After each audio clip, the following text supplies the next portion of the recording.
Hey, what up, though? This is Al at Chat Over Poker. So today I wanted to talk a little bit about ranges. I know there's a lot of talk out there in poker world about ranges, and I thought it might be cool to kind of go through it a little bit. This is going to be a high-level type of conversation just about ranges in general, how to play them, and what are ranges. So just to look at it, a range is basically you're going to use ranges in poker to kind of fill out your opponent, the villain, to figure out what exactly does this person have, or not exactly what they have for it per se, but what could they have. In most cases, when you think about it, when I thought about it when I first started playing poker, I would look at a player, and depending on how the flop came out, or even if it was pre-flop, just trying to get an idea in my head about what they had. Well, one of the things that I found to be very difficult is hard to figure out what a person has based on, well, we all know this, based on just how they bet. But when I say it's hard to figure it out, it's hard to figure out the exact cards they have. But you can pretty much get an idea of the range of cards that they have.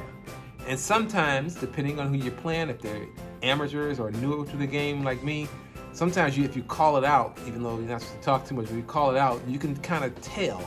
And I did have a thing about bluffs before. Sometimes people do have tails from time to time. So in this video right here, we're gonna look at it, because like you think about it and you'll think to yourself, does this person have an ace? But pros, when they play, they don't think like that. They think differently. They think, what range of hands would they play this way, in a sense? And today I'm just going to show you how to stop guessing and start reading your opponent like the proverbial book, as my mom used to say, by thinking in ranges. If you think about this, the concept of, I guess, more of a bucket. If you think of it like that, a range is a bucket. And in that bucket, you've got all the combinations of winning cards that they are.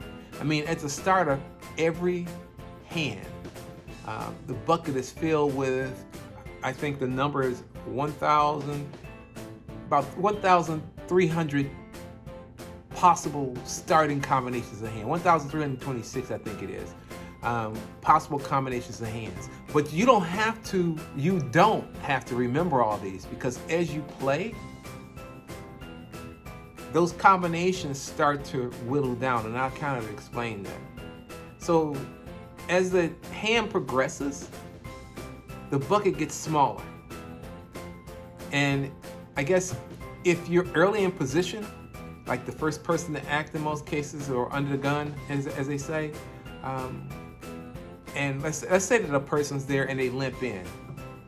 If they're limping in, then you can kind of get an idea. Okay, well, they may be trying to trap you with something like pocket aces, or they slow playing or something like that. But a lot of times when people limp in, it's because they're really not sure of their hand. Yeah, they could have pocket aces, but if they did, wouldn't they kind of raise and try to get as much money into the middle of the pot as they can? That's why it's important to pay attention to the people that you play against and how they bet, and just paying attention to it. It'll be very important to you along the way. When you trying to figure out a person's range, you kind of got to use the logic of what's it called? Deduction. And it's a shrinking range. So for example, if you got your cards, another person, you playing me, and the flop comes out. Say the flop comes out 7, 8, 9. So it's a rainbow. So you got a rainbow, meaning that you've got three different suits. So when you look at that from the flop, what range of hands could I have if there's a 7, 8, 9 on the table? Well, when you look at it, if you think about it, I could have a set, which is 3 of a kind, that's in the bucket, the 7s, the 8s, or the 9s. I could have a straight draw, like 2 of the cards I could have. Like I could have maybe a 5 and a ace, and I'm just playing, I'm looking for a 6. So I can have a straight draw, for example. I could have flopped a straight. So just right there, we just narrowed down that bucket. So you got 7, 8, 9. It is a rainbow, so there's not a particular suit. It's diamonds, whatever, different club, different suits. So you know it doesn't have a flush. So what do you put this person on? You put them on a set, a pair, forgot about pair, or a straight draw, because they could be trying to figure out to get a straight from a 7, 8, 9, or they could have just flopped the straight. That's very possible as well. And it depends on how they bet. So based on your hand and how they bet, will kind of give you an idea of the range of hands that they have. And that's very, very important. If they bet big, then you got an idea they probably do have that set, or maybe they did flop the straight. It's not necessarily a high pair, or are they bluffing? So, but it'll still give you an idea based on what you have and what they have. And the key too, one of my other videos that I talked about, is the rule of 2 and 4, was applying the math. So this is where you can apply that math once the flop is out, 7, 8, 9. So if they're on a flush draw, for example, and they've got 3 cards out there, what's the percentage of them possibly hitting that straight if they have a straight draw? And if you remember the rules of 2 and 4, you multiply 4 times the number of outs they would have. So for the flop, that is. So for example, if they've got a 7, 8, 9, and they may have a 6, 5, or maybe they're looking for something different, you multiply that, whatever their outs are, the number of cards they have, whatever that is. Say if it's a 6 they're looking for, there's only 4 6s. 4 times 4 is 16, so it's a 16% chance that they would get their card and hit the straight itself. So it's kind of like that. So you're gonna have to use, if you think of it, bucket is almost like a form of math. It's poker math in a sense. And it's just making sure that you understand the ranges of hands that are out there that are possible in terms of the combinations themselves, and then you'll base it on what you see in those community cards on the table itself. And it should be pretty quick. So here's some homework for you. On the next session, don't try to guess your villain's cards that they have, the exact cards they have.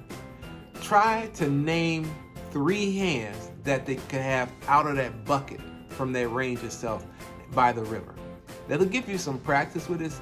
Online is kind of difficult to do, but you might want to practice online, or you can practice with some free sites. It's a little quicker, but that'll get your brain a little bit running in terms of trying to figure it out.